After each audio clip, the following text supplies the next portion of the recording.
Bonjour tout le monde, c'est Carito. Aujourd'hui, on va parler de bébés, de natalité et de naissance. Hier, un de mes élèves m'a envoyé un message en me parlant de tests de fertilité. Au début, je n'ai pas du tout compris pourquoi il me parlait de ça. En creusant un peu, j'ai compris qu'il avait lu ça dans le Washington Post et que les journaux américains parlaient beaucoup du déclin démographique français en ce moment.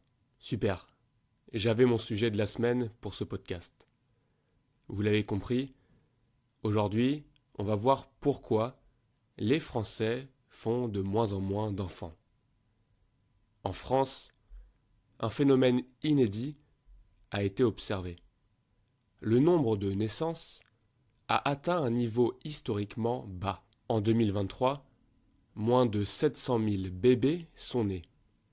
Une première depuis la Seconde Guerre mondiale, à l'exception des années 1993 et 1994. Les démographes utilisent le taux de fécondité pour évaluer la situation démographique d'un pays. Ce taux, qui devrait être de 2,07 enfants par femme pour garantir le renouvellement des générations, est en baisse en France. Après avoir atteint environ 2 enfants par femme dans les années 2000-2010, il a commencé à diminuer, tombant à 1,8 en 2022. Cette diminution des naissances contribue au vieillissement de la population, un phénomène qui s'explique par 2 facteurs. D'une part, l'espérance de vie augmente. Nous vivons de plus en plus longtemps.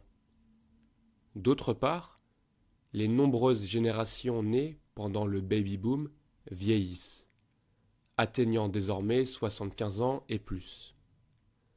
Moins de naissances signifie une population plus âgée, ce qui représente un défi économique considérable. Face à cette situation préoccupante, le président Emmanuel Macron a annoncé un grand plan pour combattre l'infertilité et revitaliser la démographie du pays. Mais quelles sont les raisons de cette baisse significative des naissances? Plusieurs facteurs sont à considérer. Le président Macron a d'abord mis l'accent sur l'augmentation de l'infertilité, c'est-à-dire la difficulté pour certains couples de concevoir des enfants malgré des tentatives régulières. Actuellement, en France, un couple sur 4 éprouve des difficultés à concevoir un enfant après 1 an d'essai. Et ce problème touche environ 3,3 millions de personnes. Cette infertilité peut être attribuée à diverses causes, notamment des facteurs liés au mode de vie, comme une alimentation déséquilibrée, la consommation de produits ultra transformés, le tabagisme, le manque de sommeil ou encore le stress. Les polluants environnementaux jouent également un rôle significatif. Cependant, il est important de noter que la diminution du nombre de naissances ne peut pas être attribuée uniquement à l'infertilité. D'autres facteurs doivent être pris en compte pour comprendre pleinement cette tendance démographique. En France, la décision d'avoir des enfants est de plus en plus retardée, en particulier parmi les personnes poursuivant des études longues. Cette tendance a un impact notable sur le taux de natalité. En 1973, l'âge moyen d'une femme à la naissance de son premier enfant était de 24 ans, alors qu'en 2023, cet âge est passé à environ 29 ans. Cette évolution est significative, car la fertilité des femmes tend à diminuer après 35 ans. Ce report de la maternité contribue, naturellement, à la baisse du nombre moyen d'enfants par femme, et donc à la réduction globale des naissances en France. En outre, il faut également tenir compte des personnes, hommes et femmes, qui choisissent de ne pas avoir d'enfants. La contraception, aujourd'hui largement accessible, ainsi que le droit à l'avortement, permettent aux couples de maîtriser leur fécondité et d'éviter les grossesses non désirées. Par ailleurs, il y a ceux qui souhaiteraient peut-être devenir parents, mais qui hésitent à franchir le pas. Parmi les raisons de cette hésitation, les considérations économiques sont prépondérantes. Élever un enfant représente un coût significatif. Selon le ministère de la Santé, la dépense globale pour un enfant de 0 à 20 ans s'élèverait à 180 000 euros, soit environ 750 euros par mois. Dans le contexte économique actuel, cet aspect financier joue un rôle majeur dans la décision de fonder une famille. Ces divers facteurs, allant du choix de vie personnel aux contraintes économiques, influencent donc fortement le paysage démographique français et sont au cœur des débats actuels sur la politique de natalité et de fertilité du pays. En France, la décision d'avoir des enfants est également influencée par des préoccupations écologiques et climatiques. De nombreuses personnes s'interrogent sur l'avenir de la planète et craignent que leurs enfants grandissent dans un monde difficile. Ces préoccupations environnementales, combinées à un contexte international tendu et à des actualités souvent anxiogènes, peuvent dissuader certains de devenir parents. Par ailleurs, l'idée de ne pas vouloir d'enfants devient moins tabou et de plus en plus acceptée dans la société actuelle. Les discussions sur le choix de ne pas avoir d'enfants se libéralisent, reflétant un changement dans les normes sociales et dans la perception de l'épanouissement personnel. Un autre aspect important est l'inégalité entre les hommes et les femmes dans le domaine de la parentalité. La grossesse, l'accouchement et les premiers mois de vie de l'enfant reposent majoritairement sur les femmes. Cette charge, combinée à la difficulté de trouver des places en crèche et à la nécessité de concilier travail et famille, représente un défi majeur. Les sacrifices, tant personnels qu'économiques, que cela implique, sont des facteurs non négligeables dans la décision d'avoir des enfants. Le président de la République s'inquiète de ces tendances car elles touchent au renouvellement de la population. Un taux de natalité suffisant est essentiel pour maintenir la population stable à long terme. La baisse de la natalité a des implications directes sur la croissance économique. Elle entraîne une réduction de la population active, ce qui affecte l'économie, car une démographie dynamique est essentielle pour celle-ci.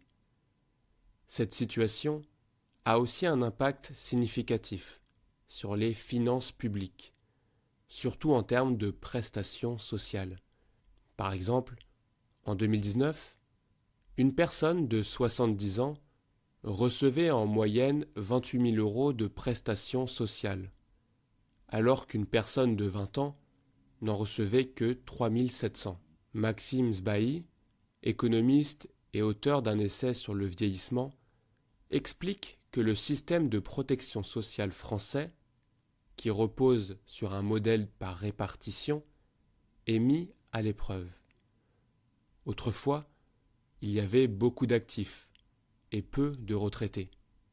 Mais aujourd'hui, la situation s'est inversée. Il y a moins d'actifs pour un nombre croissant de retraités, ce qui soulève des questions sur la durabilité et l'équité intergénérationnelle du système. Il y a cependant d'autres chercheurs qui sont plus optimistes. Une étude de France Stratégie en 2022 a conclu que la pression du vieillissement sur les finances sociales n'est que légèrement plus importante que celle des 20 dernières années. De plus, cette pression serait moins forte en France que dans d'autres pays européens. Néanmoins, il est important de considérer les politiques mises en œuvre par nos voisins européens pour comprendre les défis liés à la baisse de natalité. Pour la faire courte, le renouvellement de la population permet d'assurer une main-d'œuvre active contribuant à l'économie et par le biais de ses cotisations et des impôts au financement des retraites. Ainsi, ces enjeux démographiques et sociaux sont étroitement liés à la santé économique et sociale du pays. Face aux enjeux démographiques actuels, le président Emmanuel Macron a proposé des mesures qui suscitent des débats. Parmi elles, il y a la refonte du congé parental. Le nouveau congé de naissance, qui remplacera l'actuel congé parental, sera plus court, 6 mois au maximum contre 3 ans auparavant, mais offrira une meilleure rémunération. L'objectif est de permettre aux deux parents de s'impliquer davantage dans les premiers mois de vie de l'enfant. Cependant, cette réforme provoque des inquiétudes, notamment en ce qui concerne la réduction de la durée du congé et son impact sur le partage des tâches au sein des couples. Le second élément abordé par le président concerne la lutte contre l'infertilité. Le gouvernement prévoit de présenter un plan détaillé pour aborder cette problématique. Bien que peu d'informations soient disponibles pour le moment, il est suggéré que ce plan pourrait s'inspirer d'un rapport de 2022, rédigé par le professeur et gynécologue Samir Hamama, spécialiste de la reproduction. Ce rapport aborde notamment des points clés concernant la lutte contre l'infertilité. Le plan du président Macron pour lutter contre l'infertilité comprend plusieurs aspects. Parmi eux, il y a un projet de sensibilisation dans les écoles sur des sujets de santé reproductive, ainsi qu'une accélération de la recherche sur les causes médicales de l'infertilité, comme l'endométriose. Cette maladie gynécologique, touchant une femme sur 10, peut avoir des conséquences douloureuses et sévères sur la santé. De plus, il est envisagé de placer des avertissements sur certains produits pouvant affecter la fertilité féminine.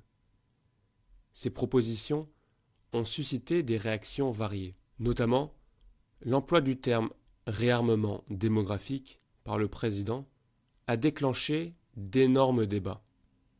Certains approuvent cette expression, tandis que d'autres, y compris des organisations féministes, s'y opposent, argumentant que l'on ne devrait pas avoir d'enfants pour des raisons politiques. Ces personnes craignent que de telles politiques ne soient préjudiciables aux femmes. Il est évident que le sujet est très complexe et suscite de vives réactions. Et le gouvernement aura pour tâche de préciser et de détailler ses plans, dans un contexte où les détails actuels restent encore un peu vagues. Ces initiatives présidentielles interviennent dans un contexte où le taux de natalité en France est inférieur à l'idéal de 2,1 enfants par femme, nécessaire au renouvellement de la population. Mais alors, est-ce que faire des bébés est vraiment la seule solution pour redynamiser l'économie de la France?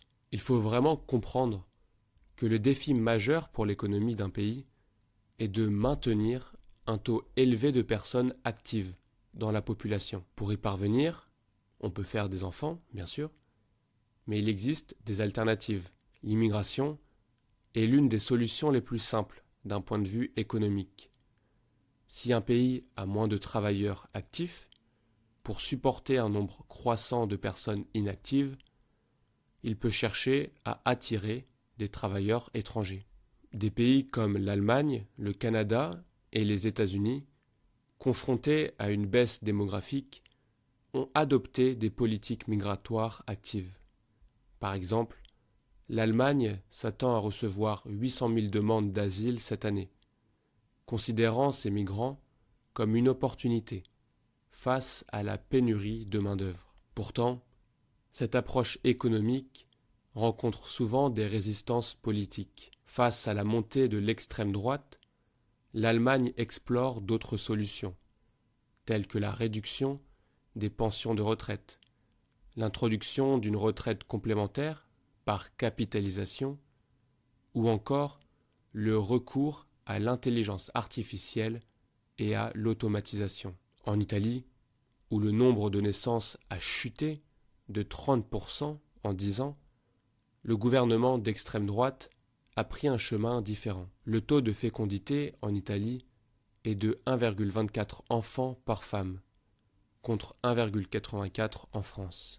Cette situation est sans précédent en Italie, depuis 150 ans. Le pays vieillit rapidement, au point que sa pyramide des âges s'inverse. Si cette tendance se poursuit, l'Italie pourrait perdre 20% de sa population d'ici 2070. Le gouvernement italien, dirigé par Giorgia Meloni, qui a fait de la natalité et de la famille une priorité, essaie d'augmenter le taux de naissance. Depuis le 1er juillet, les familles en Italie reçoivent 250 € par mois pour chaque enfant jusqu'à ses 21 ans. Cependant, il est peu probable que cette mesure seule puisse inverser la tendance. Augmenter le taux de natalité est une tâche complexe, et une politique familiale généreuse ne suffit pas toujours. Hélène Périvier, qui travaille pour l'Observatoire français des conjonctures économiques, souligne un point important. Les pays de l'Union européenne qui réussissent à maintenir un taux de fécondité élevé tout en ayant un taux d'activité professionnelle féminin élevé sont ceux qui ne forcent pas les femmes à choisir entre avoir un enfant et avoir une carrière. Ces pays investissent dans des mesures facilitant la conciliation entre vie familiale et professionnelle, comme des services de garde pour les jeunes enfants et des congés parentaux. Ces politiques permettent aux femmes de travailler tout en élevant leurs enfants, contribuant ainsi au maintien du taux d'actifs dans la population.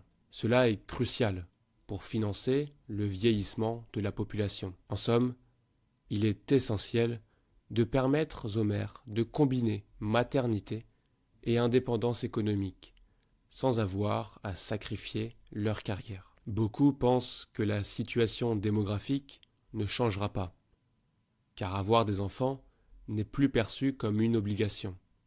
Souvent, on demande pourquoi certaines personnes ne veulent pas d'enfants, mais on pose rarement la question inverse. Pourquoi vouloir des enfants ? Il est difficile de comprendre les raisons de la baisse du taux de natalité, car plusieurs facteurs sont en jeu. Si cette baisse reflète simplement le désir des gens d'avoir moins d'enfants, alors cela fait partie de l'évolution de la société. Mais si elle est due à des inquiétudes sur l'avenir ou à un manque de conditions économiques et sociales,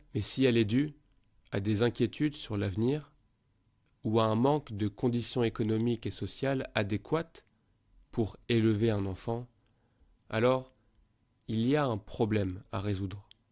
Les politiques familiales et publiques peuvent jouer un rôle important. Le but devrait être de permettre à chacun de fonder la famille qu'il désire. Plusieurs éléments sont cruciaux, comme l'accès aux services publics, la participation des femmes au marché du travail, la lutte contre les inégalités et, de manière pratique, le logement. En effet, au cours des 20 dernières années, le pouvoir d'achat immobilier a diminué de moitié. Quand il devient difficile d'accéder à un logement plus grand, les projets familiaux peuvent être compromis. En conclusion, bien qu'aucun gouvernement ne puisse contrôler directement la natalité, Il peut agir sur les obstacles qui empêchent ses citoyens de devenir parents. Trouver des solutions pour augmenter la population active est un des principaux défis de notre époque. Merci beaucoup d'avoir écouté cet épisode. J'espère que vous avez appris plein de choses et que vous avez amélioré votre français. N'hésitez pas à me faire vos retours, à liker l'épisode sur Apple Podcast par exemple ou Spotify et à vous abonner. C'est très important. Le but, c'est de faire connaître ce podcast au plus grand monde possible. Avant de finir, j'ai une petite question pour vous. Avez-vous déjà ressenti une pression sociale dans votre décision d'avoir ou non un enfant? J'attends vos réponses dans les commentaires. Je vous souhaite une très bonne journée. À la prochaine, c'était Carlito. Ciao, ciao.